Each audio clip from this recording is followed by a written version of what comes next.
With that, this court has listened to extensive evidence in this case. I heard 4 days of testimony from the Miller hearing. I've presided over numerous placement hearings. I conducted the initial placement hearing in this case, and so the court is fully aware of the defendant's upbringing. I'm fully aware of the circumstances that brought him before the court. First, to the victims of the deceased, the court sends out its sincerest condolences to their family. To the injured victims and to those victims as it relates to count 1, terrorism causing death, thank you for your courage and strength in speaking today, as well as sending written correspondence. As counsel has pointed out, the court has read everything that you've submitted. I've read the defendant's sentencing memorandum. I've read the people's response thereto. I've read all of the exhibits that were attached, and I've read every single victim impact statement over the course of 3 days. Probably took me closer to 36 hours to read all of this, and so I've read everything and have gone back through the complete file. The letters truly gave the court a sliver of insight into the unique and amazing personalities of Justin, Hannah, Tate, and Madison. The court cannot begin to imagine the fear that the parents of those students at Oxford High School had on November 30th, 2021. I cannot even begin to fathom. To have to wait in mire to see if your loved one would return is heart-wrenching, and that's true terror. And not to have your loved one show up at mire, the court could not imagine the pain.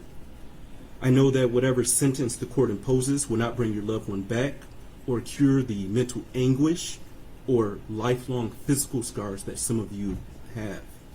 But I hope that this sentence does allow you to close one chapter in your life. I also want to thank law enforcement that responded that day, because I know this has not been easy on them as well. As previously stated, the court has read defendant's sentencing memorandum and the people's response. Again, defense argues that the defendant should receive a term of years because of the defendant's alleged mental illness. Defendants cite People v. Bennett 335 Mich. at 409, a 2021 case. The court notes that it is not saying because the defendant may be mentally ill that automatically means he's irreparably corrupt. What the court notes is that he has an obsession with violence, that this act involved extensive planning, extensive research, and he executed on every last one of the things that he planned. As the court stated in its written opinion and order regarding the Miller hearing, defendant's alleged mental illness did not interfere with his ability to extensively plan for months his actions, nor did it interfere with his ability to execute those plans. This started with him asking for a better gun to conduct the school shooting. He had initially a .22 caliber weapon that he wrote would not do enough damage. And so weeks and weeks prior to this offense, he started to formulate this plan and knew and asked for the weapon that he could cause the most harm with. As counsel is aware, the goals of sentencing do not only involve rehabilitation, but also involve deterrence and punishment. Deterrence is 2 parts. It's private deterrence for the defendant in hopes that they would never commit an act like this again. But then there's also public deterrence, where the public sees the punishment that the individual has received in hopes that the public will never do anything like this in the future. The court has read the report from Guidepost Solutions. It was very lengthy.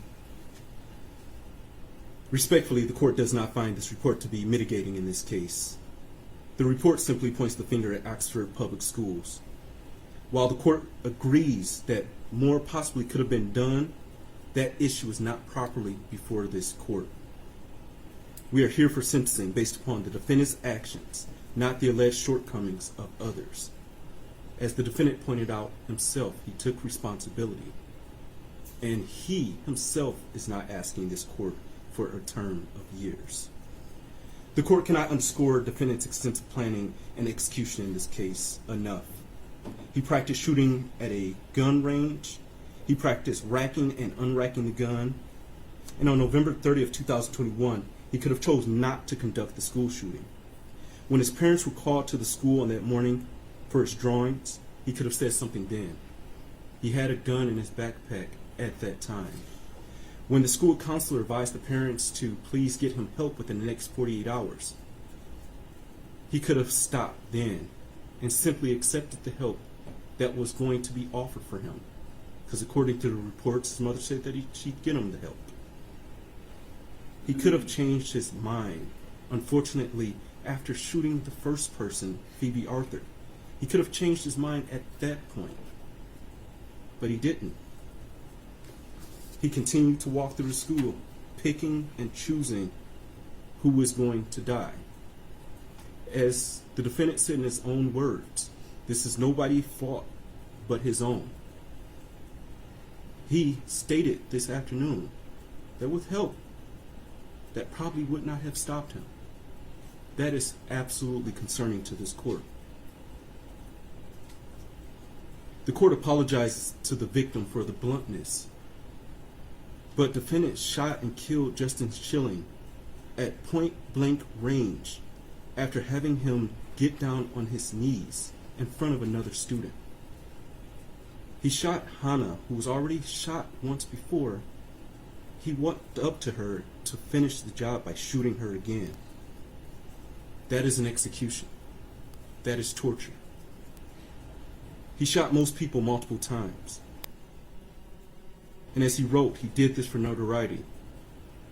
And he wanted to go down in history as the biggest school shooter in Michigan history.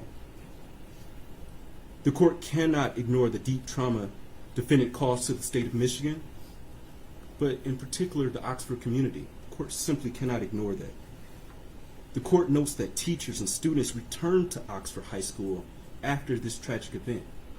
The court cannot even fathom or imagine walking through the halls of that school knowing that your fellow student, your friend, your classmate was killed in a restroom or in the hallway. Most, if not all, of the letters that I read advised the court that there are a significant number of people in Oxford that now have PTSD, that now have survivor's guilt, and deep depression that arose from this incident. Defendant's actions clearly created a new normal for all of the individuals involved, and all of those indirectly impacted as well. Unfortunately, this is what the defendant wanted, as he wrote in his journal. He wanted to see the impact of his crime, which is why he did not take his own life. Again, this goes back to the defendant's extensive planning. He chose not to die on that day because he wanted the notoriety. The terror that he caused in the state of Michigan and in Oxford is a true act of terrorism. Respectfully, defendant is the rare juvenile before this court. The court, having read the PSI and being fully familiar, but before I get that, I will also note that counsel brought up an issue of making bombs for Hitler. The court, that does not change the court's opinion about the defendant's obsession with violence. I thank Ms. Hott for bringing that to my attention, but it still does not change the court's opinion about him being obsessed with violence, because his obsession was also outlined in the websites that he visited. His obsession was also outlined in his extensive drawings of violence. And his obsession continued, as I noted in the court's opinion and order, even while he was in the Oakland County Jail. With that, the court, having read the PSI and being fully familiar with the defendant and the underlying facts of this case, believes that it is in the best interest of justice as well as proportionate to the needs of this case to sentence defendant as follows. As it relates to docket 2022-279-506 FC, count 1, terrorism causing death. Sentence of the court is that defendant shall serve life without the possibility of parole, credit for 8 days served. Counts 2 through 5, homicide, first degree, premeditated murder, juvenile defendant. Sentence of the court is that defendant shall serve the rest of his life without the possibility of parole with the Michigan Department of Corrections, credit for 8 days served. On counts 6 through 12, assault with intent to murder. On each of the counts, defendant is sentenced to 18 years and 9 months to 80 years with the Michigan Department of Corrections, credit for 8 days served. On counts 13 through 24, those being felony firearm, defendant is sentenced to 2 years with the Michigan Department of Corrections on each of those counts with credit for 730 days served. Counts 1 through 12 are concurrent to each other, and counts 13 through 24 are concurrent to each other. Count 1 is consecutive to count 13, count 2 is consecutive to count 14, count 3 is consecutive to count 15, count 4 is consecutive to count 16, count 5 is consecutive to count 17, count 6 is consecutive to count 18, count 7 is consecutive to count 19, count 8 is consecutive to count 20, count 9 is consecutive to count 21, count 10 is consecutive to count 22. Count 11 is consecutive to 23, and count 12 is consecutive to count 24. All of those consecutive counts are by reason of the felony firearm statute. Is there a challenge to restitution here? There is not, Your Honor. Thank you. Restitution will be set in the amount of $20,781. State costs will be set in the amount of $1,632.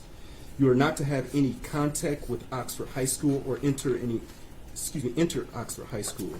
You're not to have any contact whatsoever with the families of Madison Baldwin, Tate Meyer, Hannah St. Juliana, and Justin Schilling. Also, you are not to have any contact with the following victims or their families, that being Phoebe Arthur, John Osito, Molly Darnell, Riley France, Elijah Mueller, Kylie Osage, Aiden Watson, and Keegan Gregory. And I will note that restitution is payable to the Crime Victims' Right Compensation Program. With that, Michigan Department of Corrections, did I miss anything? Your Honor, may I ask the court to order 130 crime victims fee, $60 DNA cost, and DNA testing? Thank you. DNA cost is $60, Crime Victims' Right fee at $130. Did I miss anything else? DNA testing, Your Honor. DNA testing is hereby ordered. Thank you. With that, Mr. Crumbley, you are entitled to file an application for leave to appeal. If you are financially unable to retain a lawyer, the court will appoint a lawyer to represent you on appeal. The request for a lawyer must be filed within 42 days after sentencing. Your attorney is going to be handing you an appellate rights form, sir. Do you acknowledge receipt of the appellate rights form? Your Honor, I have tendered that to my client. He has signed it, and I will tender it to the court. Thank you very much. With that, counsel, anything else for the record? Not from people, thank you. Nothing from defense. Thank you very much, Your Honor. Thank you very much. With that, deputies, you may take Mr. Crumbley. To those in the gallery, please be seated until he is exited.